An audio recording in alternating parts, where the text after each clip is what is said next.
ಆತ್ಮೀಯ H60 news ಅರ್ಥಾತ್ ಸೀತಾರಾಮ್ ನ್ಯೂಸದ ವೀಕ್ಷಕರೇ, ನಾನು ನಿಮ್ಮವ ಎಂ ಆಯುಧ ಮಲ್ಲಪ್ಪ ಜೊತೆ ಅವರು. ತಾವು ಈಗ ಸುದ್ದಿಗಳ ಲೋಕಕ್ಕೆ ಎಂಟ್ರಿ ಹೊಡಿತಾ ಇದ್ದೀರಿ.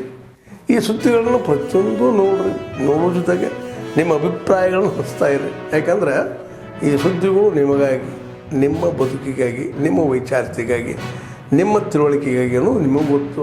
ಜೊತೆಗೆ ನಮಗೂ ನಿಮ್ಮೊಂದಿಗೆ ಇದೊಂದು ಮಾತಾಡುವಂಥ ಜೊತೆಗೆ ಸುದ್ದಿಗಳನ್ನು ಬಿಡುವಂಥ ಕೆಲಸ.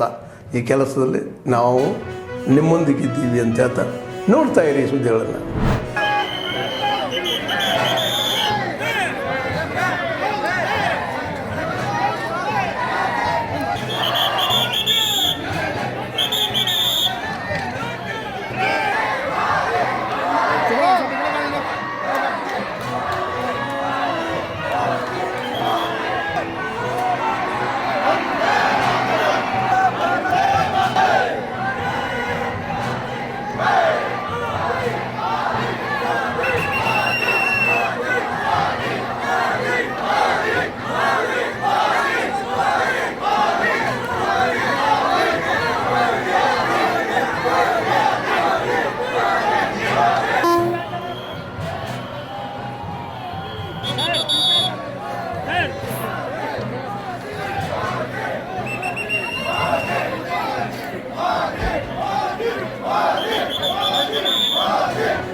ಚಿಕ್ಕಮಗಳೂರಿನ ಪವಿತ್ರವಾದಂತಹ ದತ್ತಪೀಠದಲ್ಲಿ ಇವತ್ತು ಇರತಕ್ಕಂಥ ಅಕ್ರಮವಾದಂತಹ ಗೋರಿಗಳ ಬಗ್ಗೆನೂ ಸಹ ಇವತ್ತು ಏನು ಧರ್ಮಸ್ಥಳದಲ್ಲಿ SIT ತನಿಖೆ ಮಾಡ್ತಿದೆ, ಅದೇ ರೀತಿಯಾದಂತಹ ಉತ್ಖನನ ದತ್ತಪೀಠದಲ್ಲಿ ಆಗಬೇಕು ಅಂತ ಬಿಟ್ಟು ಅಂತೇಳಿ ರಾಜ್ಯ ಸರ್ಕಾರಕ್ಕೆ ಆಗ್ರಹವನ್ನು ಮಾಡ್ತೀನಿ. ಮತ್ತೆ ಆಧುನಿಕ ತಂತ್ರಜ್ಞಾನವನ್ನು ಬಳಸಿ ಗೋರಿಗಳಿಗೆ ಯಾವುದೇ ರೀತಿಯಾದಂತಹ ಹಾನಿಯಾಗದ ರೀತಿಯಲ್ಲಿ ನಿವೃತ್ತ ನ್ಯಾಯಾಧೀಶರ ಸಮ್ಮುಖದಲ್ಲಿ ಅದನ್ನು ಉತ್ಖನನ ಮಾಡಬೇಕು ಅಂತ ಬಿಟ್ಟು ಅಂತೇಳಿ ನಾನು ರಾಜ್ಯ ಸರ್ಕಾರಕ್ಕೆ ಆಗ್ರಹವನ್ನು ಮಾಡ್ತೀನಿ. ಮತ್ತೆ ಜಿಲ್ಲಾಧಿಕಾರಿಗಳಿಗೂ ಸಹ ಈಗಾಗಲೇ ಮನವಿಯನ್ನು ಮಾಡಿದೆ. ಮತ್ತೆ ಯಾವ ದತ್ತಾತ್ರೇಯರು ತಪಸ್ಸು ಮಾಡಿರತಕ್ಕಂತಹ ಏನು ದತ್ತಪೀಠದಲ್ಲಿ ಔದುಂಬರ ವೃಕ್ಷ ಇದೆ, ಔದುಂಬರ ವೃಕ್ಷದ ಕೆಳಗಡೆ 10-20 ಅಡಿಯ ಮಧ್ಯದಲ್ಲಿ 27 ಗೋರಿಗಳನ್ನು ನಿರ್ಮಾಣ ಮಾಡಿರತಕ್ಕಂಥದ್ದು ಹಲವು ಅನುಮಾನಗಳಿಗೆ ಹುಟ್ಟುತ್ತದೆ.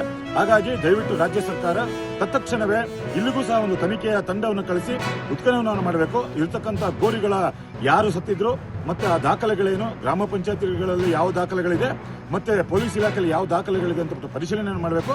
ತತ್ಕ್ಷಣವೇ ಉತ್ಖನನ ಮಾಡಬೇಕು ದತ್ತಪೀಠದಲ್ಲೂ ಸಹ ಅಂತ ಬಿಟ್ಟು ಆಗ್ರಹವನ್ನು ಮಾಡ್ತೀನಿ.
ಆದ್ಮೇಲೆ ಎಲ್ಲ ಸುದ್ದಿಗಳನ್ನು ನೋಡಿದ್ರಲ್ಲ, ಏನು ಅನಿಸ್ತು ನಿಮಗೆ?